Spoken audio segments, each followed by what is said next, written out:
Welcome back. Thom Hartmann here with me, and my old friend Garlin Gilchrist II is a candidate for city clerk in Detroit, Michigan. Gilchrist, Gilchrist 4 FOR, cityclerk.com is his website. On Facebook, it's facebook.com/Gilchrist for city clerk. His website, Gilchrist, Gilchrist 4 clerk, CLERK. Garlin, welcome.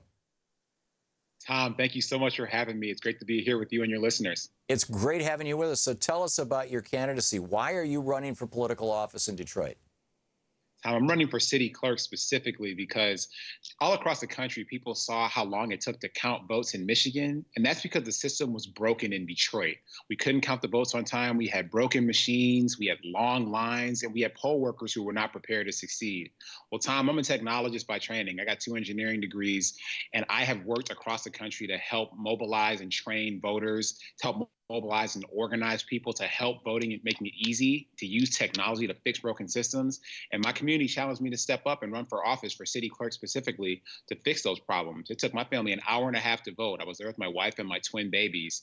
And twins don't like being somewhere for an hour and a half, Thom. They need to have a good process too. So I'm stepping up to fix that system. Good on you. I should disclose, by the way, that Garlin, you and I both serve on the board of directors of vocal.org, VOQAL.org, which is a charitable organization that dispenses grants to progressive groups, and which is how I met you, and many years ago. And we've worked together for years, and I have so much respect for you and love your family. And so how can people? We're talking with Garlin Gilchrist II. Garlin, how can people support your candidacy? Not everybody who's watching this show or listening to this show is in Detroit.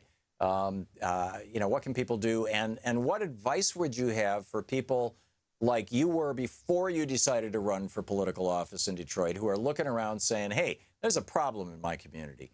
How do you go about becoming like you are doing? So the way that people can support me is to go to my website. That's GILCHRIST 4 cityclerk.com. Folks from around the country, they can donate to support the campaign. We need a lot of money to be able to run a really strong grassroots campaign that reaches out to the absentee voters, who are the highest performing voters in Detroit. Helps pay for mail, helps pay for organizing, which is so important. And Thom, for your other question about what can people do, this time of resistance, this time at the federal level, but also in so many places around the country, we need people to step up and take action. And frankly, I am answering that challenge. My community said, you know what, Garlin, you have a great skill set and a great background, and we need someone who can fix that system so that more people can vote in Detroit. Because when more people vote, we get better people in office, we get better policies that reflect our values. And so they wanted me to step up and take that challenge. And so my challenge back to everyone else is there is a role for all of us to play in this resistance. And we all need to step up to make sure that we have the elected officials, the policies and programs that we want. And that may take some of us stepping up and running for office. But even more importantly than an individual making that decision, it takes a community to support these new leaders. We need new leadership, we need new energy, we need new skills, we need new training, but we need a community to support us. And one way you can support that is by supporting me and my candidacy in Detroit for Detroit City Clerk. Because that Detroit election, that helped bring Michigan into Trump's category. And while Michigan wasn't the deciding factor, he would have had a harder time winning the presidency if he didn't win Michigan. Yeah. Did I understand this correctly? I read it in a piece, but just because you read something on the internet, that in Detroit there were 75,000 votes that had no vote for president recorded on them, presumably because of defective machines.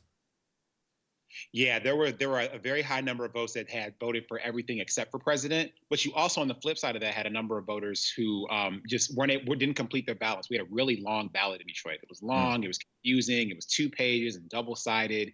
And we just need to make that simpler for voters. Our voters want to cast their ballots, but they need to do it in a system they can trust and they can understand and they know will work for them. And I'm running for this office to make that count. Yeah. Garlin, what's the status of the whole, Governor Rick Snyder there in Michigan basically seizing control of Detroit, saying to the city council and the mayor, even though you were elected, tough luck, I'm going to put my emergency manager, little dictator, in charge. What's the status of that situation? So thankfully, in the city of Detroit, we are out from under the leadership of emergency management. specifically, but we still have to answer to something called a financial review commission for big city spending decisions for until the end of the year. We've had 3 straight years of balanced budgets in Detroit, and what that means is that financial review commission is going to more or less go away, and Detroit will be back to self-determination. But there are other cities, there are other municipalities in Michigan who are still struggling and fighting with that. The way for us to fix that is to make sure that as many voters in Michigan, and particularly in Detroit, come out to vote. We have a governor's race next year. We get a chance to elect a new governor who can do something about this emergency management madness, this stripping away of democracy. And in order to do that, we need to make sure that voters in Detroit have their votes counted and their voices heard. The people have been able to win statewide elections in Michigan for way too long without Detroit really being able to have a say. But if we have a great system, we have great processes, that'll lead to more Detroiters voting. And so therefore the politicians will not be able to ignore the voices of Detroiters. And so my job as the next city clerk is to make that happen so that we can have more turnout and our voices can be counted. That is great. We have just a minute left, Garlin. When you and I met, you were living here in Washington, D.C. You moved your family back to Detroit. What's Detroit like now? I'm so happy to be home, Tom. I'm the happiest person in the city still because I'm raising my children in Detroit. I made an affirmative decision to come home. So some people, choose to go everywhere in the world, but I wanted to come to the city that's most important to me, and that's Detroit. I learned how to serve here from my mother and my grandmother doing public service since I was a child. I knocked on my first door when I was 3. And now I'm following in that legacy by stepping up to run for Detroit City Clerk to help, again, Detroiters have their voices heard and their votes called. I'm tall, Tom. I'm 6'8", everybody, and I'm here to stand tall for Detroit voters. And so please support my campaign at gilchristforcityclerk.com. There you go, gilchristforcityclerk.com. It's FOR, gilchristforcityclerk.com. And on Facebook, facebook.com/gilchristforcityclerk. You can tweet Garland at Gilchrist #4 clerk, C-L-E-R-K. So, Garland, best of luck on your efforts there. And anything we can do to help, let us know, okay? Thank you so much, Tom, and thank you to your listeners, everyone. Let's go win. There you go. Garlin Gilchrist II. Thank you, Garland. We'll be right back.